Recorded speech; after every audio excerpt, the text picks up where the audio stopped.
की श्री धाम के धनी की जय। श्री कृष्ण कन्हैया लाल की जय।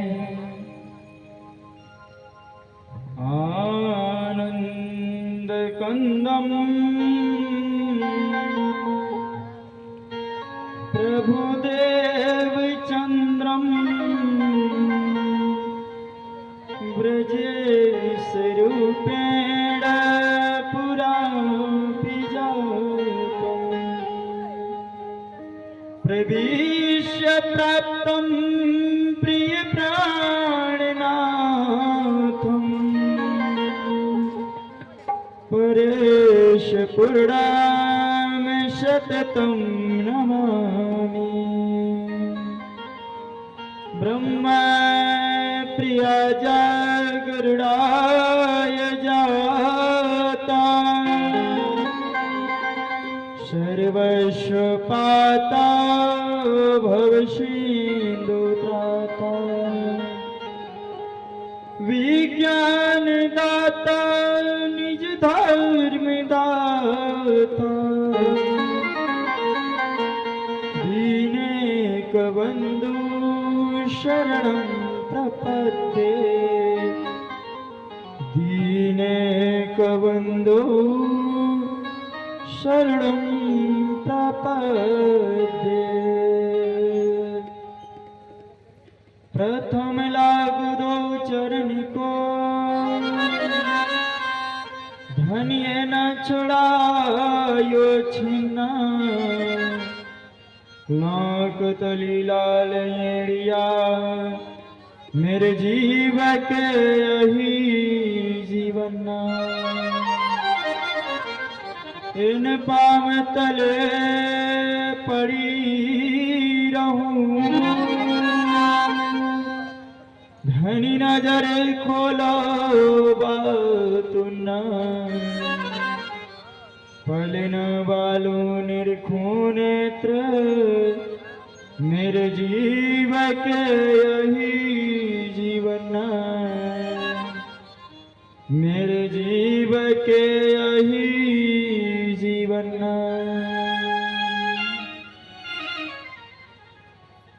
कदम लागे करूं सेजदा पकड़ के दो हुक्म करत है मासुका विच आशिक के दिल विच आशिक के दिल बोलो श्री प्राणनाथ प्यारे की श्री धाम के धनी की जय। श्री कृष्ण कन्हैया लाल की श्री पांच पद्मावती पुरी धाम की जय। श्री पांच महामंगलपुरी धाम की जय। श्री पांच नवतनपुरी धाम की जय। महाराजा श्री छत्रसाल जी की जय। समस्त सुंदर साथ की जय।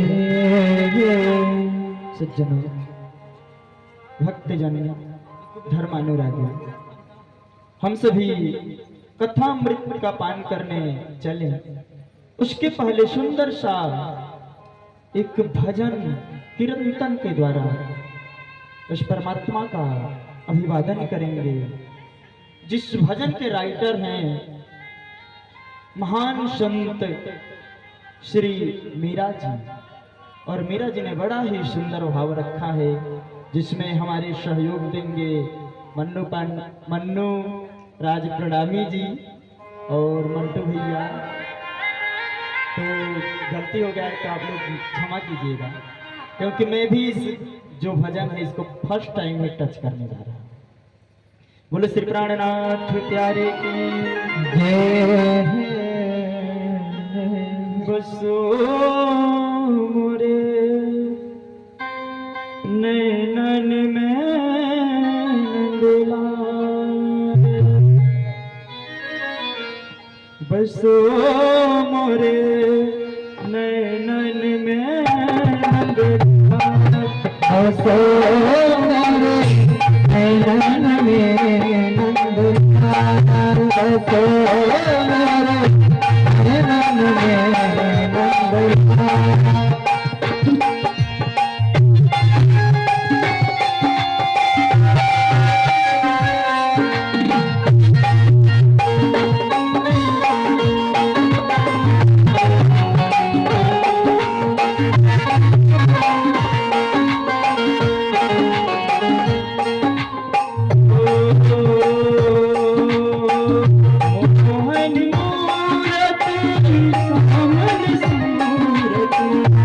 मोहिनी मूरत सावर सूरत, मोहिनी मूरत अमल सूरत, मोहिनी मूरत सावर सूरत, नैना बने बिसरा,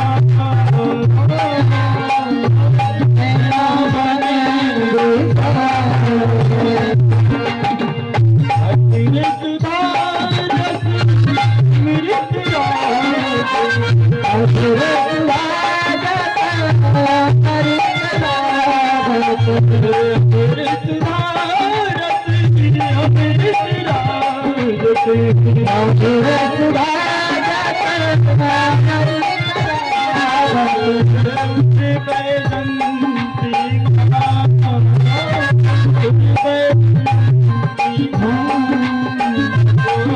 मोरे नैनन में नंदलाल,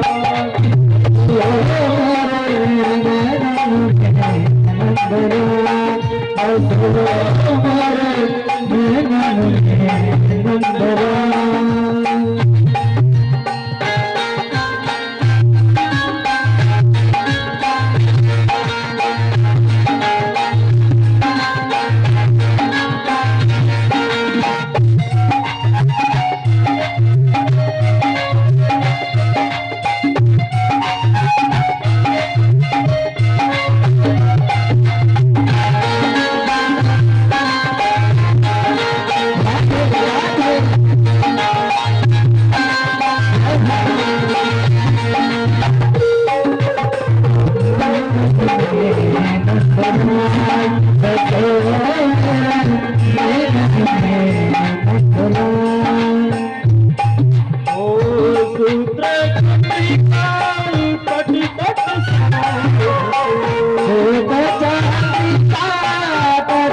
मेरा प्रभु मेरा प्रभु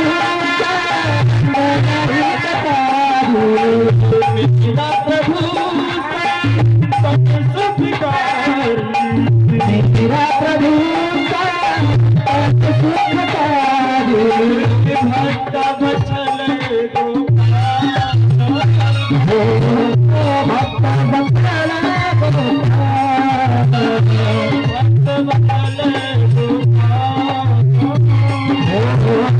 भक्त बचल भक्त बचल नैनन में मेरा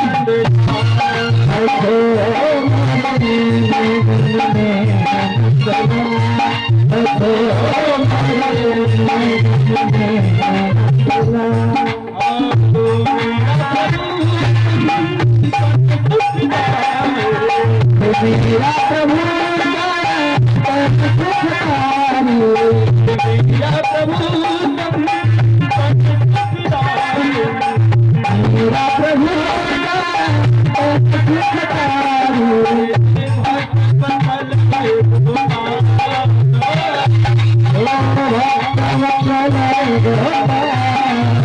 बचल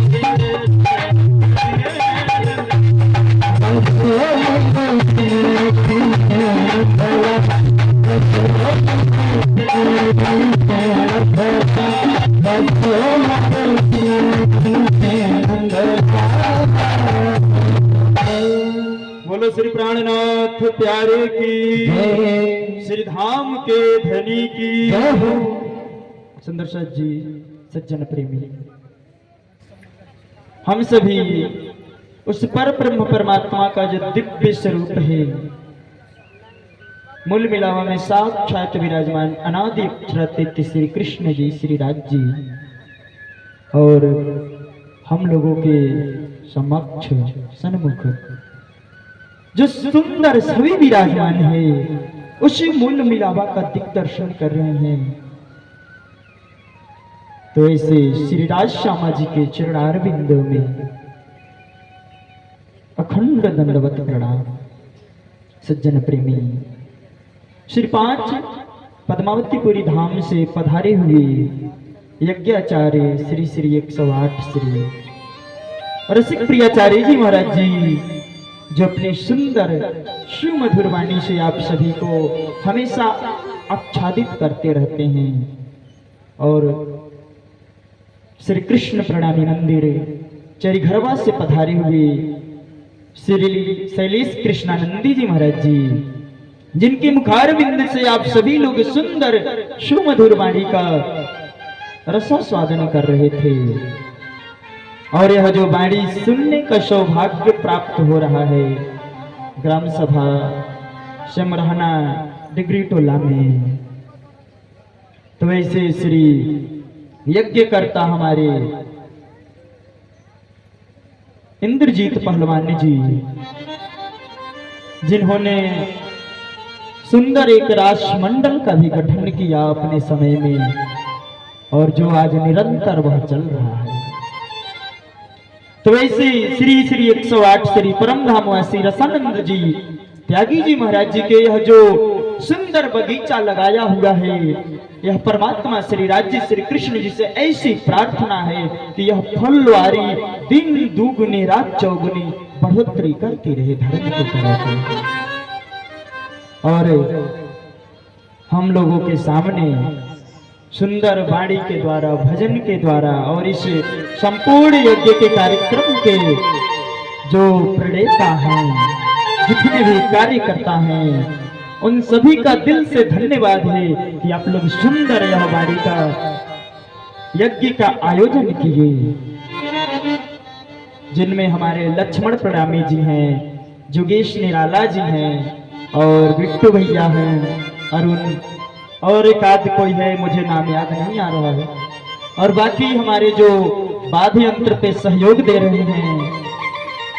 अभी आप लोग सुन पा रहे हैं बैकग्राउंड में बड़ा सुंदर म्यूजिक है, इस म्यूजिक का सुंदर सपोर्ट दे रहे हैं हमारे मंटू प्रणामी जी, और कुछ समय तक हमारे साथ व्यतीत किए श्री 5 पद्मावतीपुरी धाम में, जो नाल पर सुंदर भजनों में आपको अपने कला का कौशल दिखाते हैं, ऐसे श्री मनुराज प्रणामी जी, और जो पेड़ पे साथ दे रहे हैं यह हमारे भैया मन श्री नागेंद्र प्रणामी जी।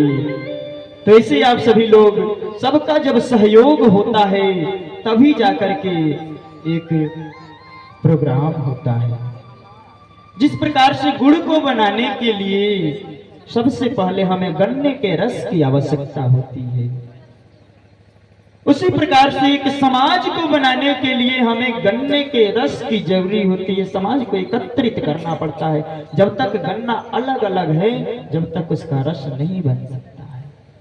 उस गन्ने को जब निचोड़ा जाएगा और उसमें से रस निकलेगा, उस रस को पकना पड़ता है, और जब वह पक जाता है तब जाकर के रस बनता है। ठीक उसी प्रकार से हमें अपने जीवन में जो बिखरे हुए हैं अलग अलग संप्रदायों में, समुदायों में, तो हमें सबको एकत्रित होना पड़ेगा। एकत्रित होकर के उस परमात्मा के विषय पर जो उन्होंने वाणी कहा है, वचन कहा है, उन वचनों पर मंथन करना पड़ेगा।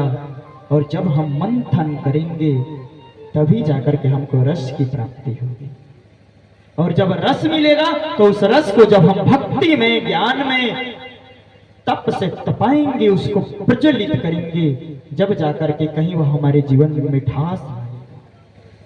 तो महामती श्री प्राणनाथ जी कहते हैं वाणी में, सुंदर सा जी, चूंकि मैं श्री 5 पद्मावतीपुरी धाम से आया हूं, और मेरे श्री पांच पद्मावतीपुरी धाम के गुरुजनों का कहना है कि रोशन बेटा, कहीं भी जाना तो बाणी को ठोस रूप से समझाना, सुंदर साथ को उलझाना नहीं किसी बातों में, इतना सरल तरीके से, इतना ठोस तरीके से समझाना कि उनके दिलो दिमाग में उतर जाए। तो सुंदर साथ जी, मैं आप लोगों को संसार की बातें कह करके नहीं सुनाने वाला हूं ज्यादा। मैं या तो बाणी करूंगा, वितक करूंगा, चर्चनी करूंगा या वैराट करूंगा, भागवत भी करता हूं, लेकिन आप लोगों के समक्ष जिस वाणी को लेकर आया हूं वह वाणी है श्री तारतम वाणी, अखंड मुक्ति जानी। तो इसके संदर्भ में कहा गया है, साथ जी जागिए सुन के शब्द आखिरा, सकल आउध अंग साज के दौड़ मिलिए धनी निज घर। हे सुंदर साथ जी, संसार में आज तक बहुत ज्ञान आया। कितने ज्ञान आए? भगवान नारायण के श्वास से वेद प्रकट हुए। जिस वेद के अधिकारी भगवान नारायण ने ब्रह्मा जी को बना दिया, यह ब्रह्मा जी के मुख से वेद कहे, लेकिन नारायण की श्वास से प्रकट हुए। तो चार वेद होते हैं, ऋग्वेद, यजुर्वेद, सामवेद, अथर्ववेद।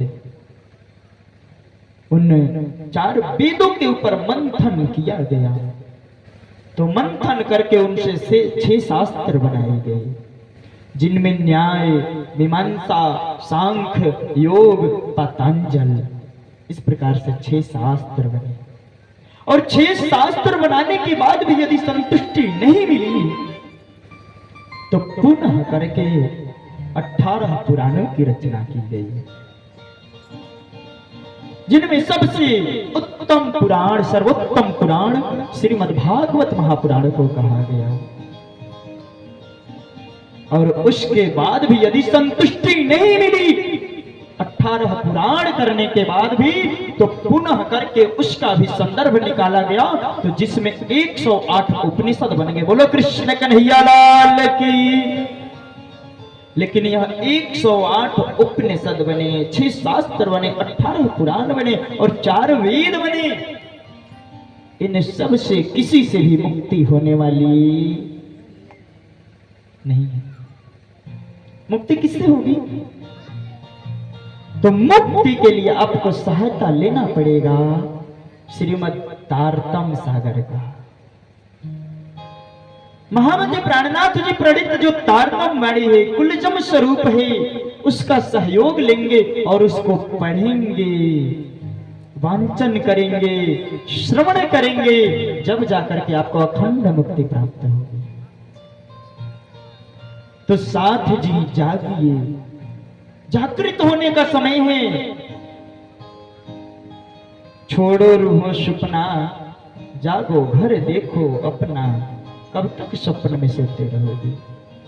कब लो कांसा कूटेगा और कब लो एहरना, नहीं काम यह आपनो अब आई सर पे जागरना। कब तक कांसा कूटते रहोगे? कब तक परिवार में लग करके परिवार के ही सुख को भोगोगे? जिस प्रकार से एक कुत्ता होता है, वह कुत्ता हड्डी को चुसता है और हड्डी को चुसते चुसते उसके जबड़े फट जाते हैं।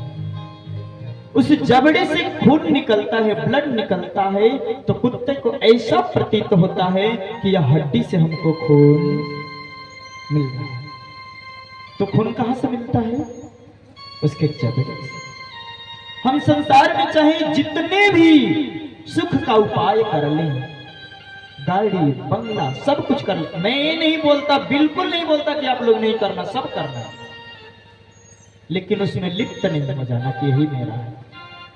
यह आपको एक न एक दिन छोड़ना पड़ेगा। इस बात को जरूर याद रखना कि एक दिन हमको छोड़ना है ना? तो सब कुछ करना, लेकिन लिप्त किसी में नहीं होना। जैसे जल में नहाइए कोरे रहिए, जैसे जल में कमल का फूल रहे। जल के अंदर कमल होता है ना, और उत्पन्न कहां से होता है? कीचड़ से। लेकिन अपने ऊपर एक बूंद पानी का भी वह पड़ने देता है? रुकता है? सारे पानी गिर जाते हैं। ठीक उसी प्रकार से हम माया में रहें, माया का सभी कार्य करें, लेकिन किसी भी कार्य में लिप्त न हो। भगवान की भक्ति को, परमात्मा की भक्ति को न भूलें, परमात्मा की भक्ति को कहते रहे, करते रहे। तो महामती श्री प्राणनाथ जी कहते हैं कि सभी अंगों को, आउध को, साज को आप लेकर के निकलिए और अपने धनी से मिलिए। तो क्या है अपने धनी? अपने धनी श्री श्यामा श्याम, अपना वासा है निज धाम। अपने धनी श्री श्यामा श्याम, अपना वासा है निज धाम। अपने धनी श्री श्यामा श्याम, अपना वासा है निज धाम। श्री श्यामा श्याम, अपना वासा है निज धाम।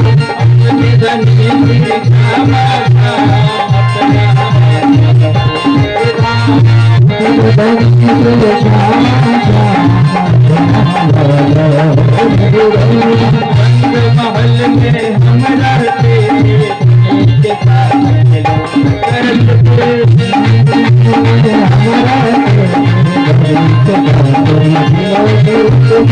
आए भूखा देखन पे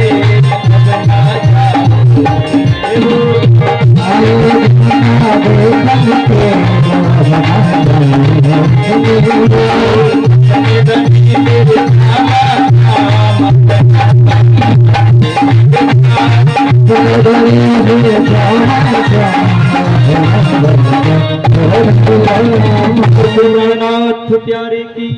अपने धनी कौन है? श्री श्याम, श्री कृष्ण जी अपने धनी हैं, श्री राज जी अपने धनी हैं, उनसे मिलिए। महामती जी प्राणनाथ जी कहते हैं, आखिर बेरा उथड़ जी रूहे छटे जा रांद, उठी बीच रस जा कोड़ कड़े मींडो कांध। आखिरत का समय चल रहा है सज्जनों, और यदि इसमें भी नहीं जगोगे तो काम नहीं बनना है। आप कहोगे महाराज यह तो कलयुग का प्रथम चरण है, आप कह रहे हो आखिरी चल रहा है। सतयुग व्यतीत हो गया, त्रेता व्यतीत हो गया, द्वापर व्यतीत हो गया, और यह कलयुग चल रहा है। तो यह आखिरी है कि शुरुआत है? और जब मौत आती है तो मैं आप लोगों को बताया था, मौत नहीं देखता कि आप 2 दिन के बच्चे हो, गर्भ में हो या बड़ा होकर के मर रहे हो। मौत देखता है कभी? नहीं देखता ना। तो हमें भक्ति करने में भी उम्र नहीं देखना पड़ता है। महामती प्राणनाथ जी आगे क्या कहते हैं? धनी के कहलाए कहे तुमको 4 शब्द, किन ज्यादा किन कम लिए, किन कर डारे रद। धनी के कहलाए मैं आपको 4 शब्द कह रहा हूं। धनी ने तुम मेरी को बहुत प्रबोध किया, लाखों करोड़ों हजारों पद्मों शंख नील उन्होंने समझाया, लेकिन मैंने कितने शब्द लिए?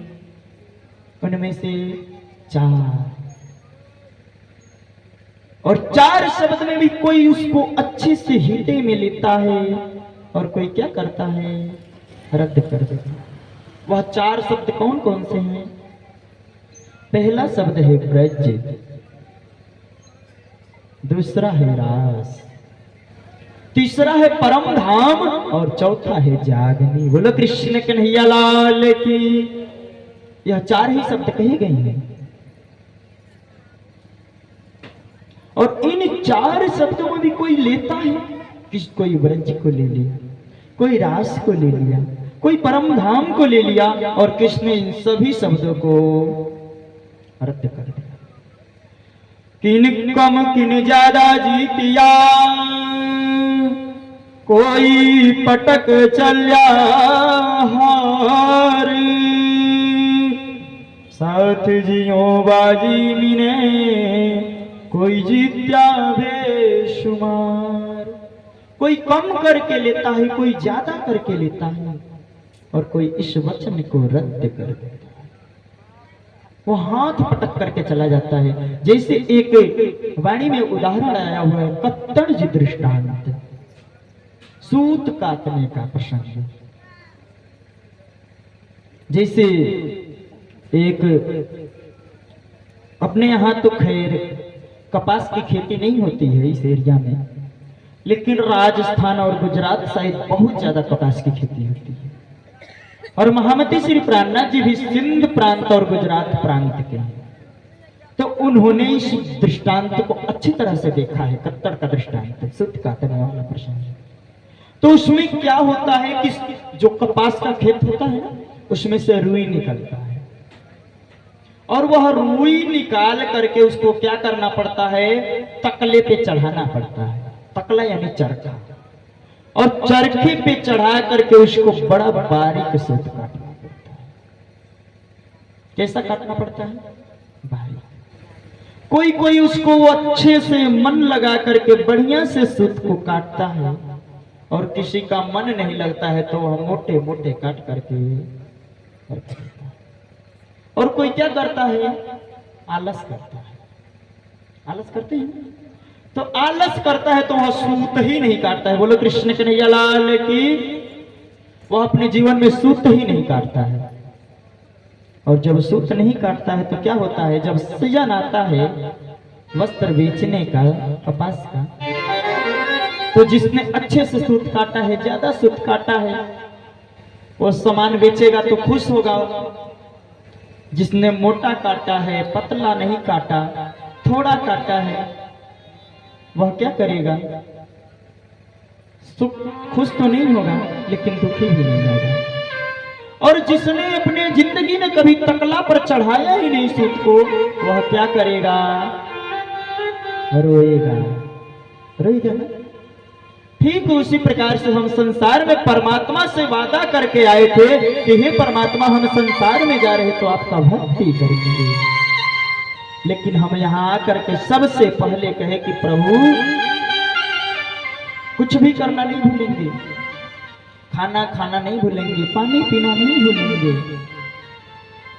दुनिया के सारे काम करना नहीं भूलेंगे, लेकिन आपका भक्ति पहले नंबर भूल जाएंगे। बोलो कृष्ण कन्हैया लाल की। आपका भक्ति पहले नंबर भूल जाएंगे। आप भगवान को दिन में कितनी बार याद करते हैं? परमहंस श्री जुगलदास जी महाराज जी ने कहा है, आप लोग पढ़िएगा से 5 पद्मावतीपुरी धाम का सेवा पूजा का फ्रंट पेज, तो उसमें लिखा है सुंदर साथ की रहनी और साधु संतों की रहनी। तो उसमें सुंदर साथ की रहनी में आया है कि अपने कमाई का, ईमानदारी से कमाई का 10% हिस्सा आपको धर्म में समर्पित करना पड़ता है। तो यह 10% कौन सा है पता है? हैं? पैसा नहीं। पैसा तो सभी लोग दान कर देंगे, धन दौलत संपत्ति तो सबके अंदर सब है, दे सकता है, लेकिन 10% हमारी कमाई का हिस्सा है। आपको परमात्मा श्वास रोज देता है ना? तो जब यह श्वास आता जाता है तो उसका कुछ फाइन लेता है कि नहीं लेता है? लेता है फाइन? नहीं लेता ना? नहीं लेता है। कहाँ लेता है? परमात्मा कभी फाइन लेने नहीं जाता। तो जब वह परमात्मा हमको श्वास दे रहा है, चला रहा है हमारे शरीर को 24 घंटा, तो उस 24 घंटे का 10% कितना होगा? 2 घंटा होगा ना? 24 घंटे का 10% होता है 2 घंटा। और यदि हम उसका 2 घंटा यदि परमात्मा को समय नहीं देंगे तो फिर हमारा 10% कहाँ होगा। हम क्या करते हैं, बोलते हैं महाराज जी हमारे पास समय ही नहीं है, हम कहाँ से भजन करें, कहाँ से पूजा करें, पूजा ही नहीं कर पाते हैं। हम आरती करना, घर में आरती नहीं करते, अपने लिए बढ़िया बेड बनवा कर रखेंगे, सोफा रखेंगे, लेकिन परमात्मा के लिए क्या करेंगे, एक पटरी बिछाएंगे, उसी पर उनको पधरा देंगे। बहुत सुंदर सा तो घर में राज्य को भी नहीं लाते। हाँ सब करेंगे, लेकिन बस इतना ही नहीं करेंगे, उसका भक्ति नहीं करेंगे, ना अच्छे से भोग लगाएंगे। सुंदर सा जी हम जो खाएं ना उससे अच्छा पकवान भोग लगाएं। क्यों, हमें उसके घर पर जाना है, और जब हम उसके घर जाएंगे तो उसके घर जाने के लिए हमें मेहनत भी तो ऐसे ही करना पड़ेगा ना। यदि हम उसको अपने घर में नहीं रहने देंगे तो हमें जाएंगे तो अपने घर में रहने देगा, पहले ही निकाल के भेज देगा, कहेगा जाओ। इसके लिए हमें सूत काटना बहुत जरूरी है। और कितना सूत काटना है, 1 पाव काटना है, 3 पाव काटना है, शेर काटना है कि 1.25 शेर काटना है, आप लोग बताइएगा जरा, कितना काटना है? 1.25 शेर सूत काटना है। 1.25 शेर सूत काटने का मतलब है कि आप यदि धर्म को समझ गए, जान गए, तो उस धर्म को दूसरे को भी समझाने का प्रयास करें। बोलो कृष्ण कन्हैया लाल की। यदि आप लोग को कहीं कहीं बात अच्छी लगे ना तो ताली बजा करके हमें संकेत किया कीजिए कि ये बात अच्छी लगी है, ठीक है। क्योंकि महामती प्रणना जी कहते हैं श्री मुखवाणी में, श्री महामती कहे हंस ताली दे, साथ उठाओ हंसता सुख ले। यदि हम यहाँ हंसेंगे नहीं, ताली नहीं बजाएंगे, तो हम परम धाम में हंस करके कैसे उठेंगे। और परमात्मा का भक्ति करना तो रो करके नहीं करना। महामती प्रणना जी वाणी में कहते हैं, दुख न देऊं फूल पाखड़ी, देखूं शीतल नैना, उपजाऊं सुख सब अंगे, बुलाऊं मीठे बेना। सुंदरता जी आपको मैं फूल पाखड़ी के बराबर भी दुख नहीं देता हूँ, सुख में दृष्टि से देखता हूँ और मीठे मीठे वचनों से बुलाता हूँ। तो जो हमारे परमात्मा मीठे हैं, तो हम सभी 2 लाइन ही उस भजन का गाएंगे, बाड़ी का ही है, मीठे बोले साथ जी मेरे मीठे मीठे मीठे बोले, ओ मेरे मीठे, ओ मेरे मीठे बोले साथ जी, पूरा तुम्हारा पूरा तुम्हारा लगन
बोलो श्री प्राणनाथ प्यारे की। तो महामती प्राणनाथ जी कहते हैं, मेरे मीठे बोले सुंदर साथ जी, मीठा बोलना और मीठे में रहना, यही प्रणामी का स्वभाव होता है। कर्कश नहीं, मीठे सुंदर सुमधुर वाणी से समझाना सबको। सवा शेर सूत काटना है ना, तो सुंदर वाणी से सबको समझाओ। धनी के कहलाए हुए जो 4 वचन हैं उनको कहो, और समय आ गया है कि यह अपने सिर पर वाणी को सिरोधार्य करो। वाणी पर सिरोधार्य करने का मतलब ये नहीं है कि हम स्वरूप साहब को हमेशा अपने सिर पर लेकर के घूमते हैं।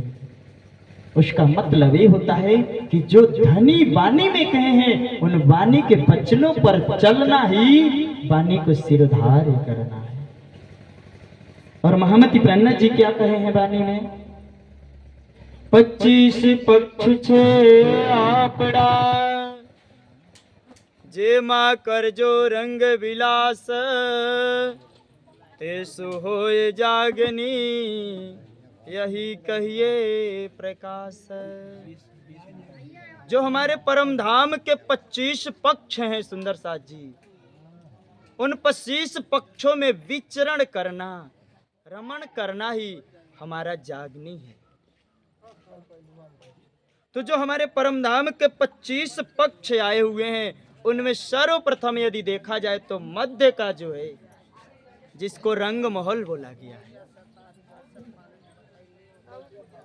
मूल मंदिर बोला गया है इस रंग महल को। और इसकी ऊंचाई कितनी है? 1 मंजिला, 2 मंजिला, 3 मंजिला, पूरे 9 मंजिला। 9 भोम की इसकी पूरी बिल्डिंग बनी हुई है, और 10वां भोम सुंदर आकाशी चांदनी बना हुआ है। और उस चांदनी पर भी सुंदर सुंदर वृक्ष लगे हुए हैं, बगीचे लगे हुए हैं, वहां पर नदियां चलती हैं। कौन सी नदियां? दूध सहत के नदियां चले, बागो बीच दरखतो तले। दूध की और शहद की नदी बहती है परम धाम में। और उस सुंदर जो नदी बहती है, नहर बहती है, उस नदी और नहर में हम सभी झीलना करते हैं, झीलने का आनंद लेते हैं, क्रीड़ा करते हैं। ऐसा हमारा सुंदर परम धाम के रंग महल है। यदि हम रंग महल के सामने देखते हैं, ठीक रंग महल के सामने, तो सुंदर चांदनी चौक बना हुआ है। उस चांदनी चौक की जो लंबाई चौड़ाई है सुंदर साथ जी, 166 मंदिर का लंबा और 166 मंदिर का चौड़ा सुंदर बना हुआ है। और उसके बीच में एक तरफ हरा वृक्ष आया हुआ है और दूसरे तरफ लाल वृक्ष। मैं आपको बोला ना, यदि आपको परम धाम जाना है तो परम धाम को जानना नहीं पड़ेगा? नहीं पड़ेगा? पड़ेगा। यदि हमको परम धाम जाना है तो परम धाम को जानना भी पड़ेगा। और जो मैं आप लोगों को बता रहा हूँ ना, टिपिकल नहीं बता रहा हूँ। यदि उसको टिपिकल में ले जाऊंगा और ज़्यादा बताऊंगा तो आप लोग कहोगे महाराज जी आप चुप हो जाओ, ज़्यादा बोलो नहीं। बोलने की जरूरी नहीं। बोलोगे ना? बोलोगे। इसीलिए मैं विस्तार से उसको नहीं समझाऊंगा। क्यों? कि ये वृक्ष बने हुए हैं, 2 भोम के वृक्ष हैं, 1 भोम नहीं। संसार में 1 ही भोम के वृक्ष होते हैं, लेकिन परम धाम में 2 भोम के वृक्ष हैं, 2 मंजिला वृक्ष है। और उन 2 मंजिला वृक्षों में जो वृक्ष है उसके जड़ इतने मोटे हैं कि उसके बीच में सीढ़ी बनी हुई है, घुमावदार सीढ़ी।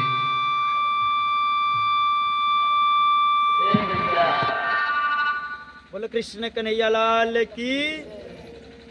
तो सुंदर उस वृक्ष के बीच में सीढ़ी बनी हुई है, और वह सीढ़ी जा करके पहली भोग में खुलती है, प्रथम तल में खुलता है।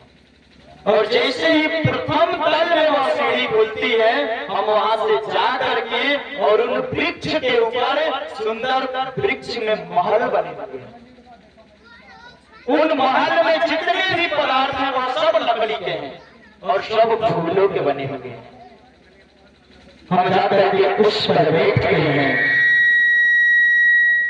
कुर्सियों पर बैठते हैं, कुर्सी रखे हुए हैं, कदीले रखे हुए हैं, सेजा रखी हुई है और श्रृंगार के वस्त्र, श्रृंगार की सामग्री और सिंहासन रखा हुआ है। हम वहां पर जब बैठते हैं, बैठक होती है, बड़ा ही सुंदर प्यारा बैठक होता है।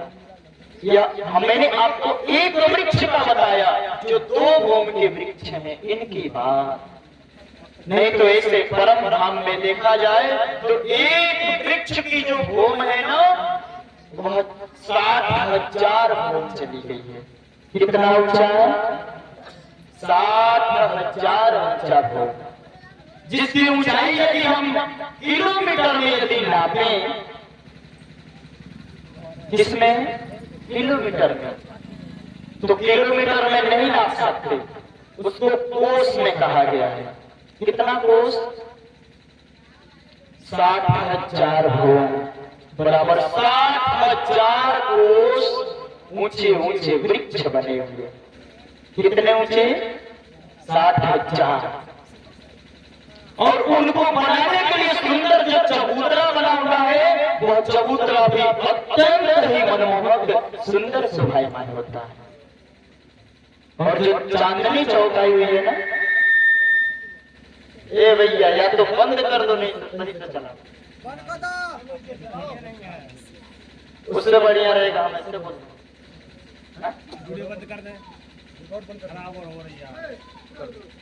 बोलो कृष्ण कन्हैया लाल की। तो ऐसे सुंदर रंग मोहल आया हुआ है, वृक्ष बनी हुई है।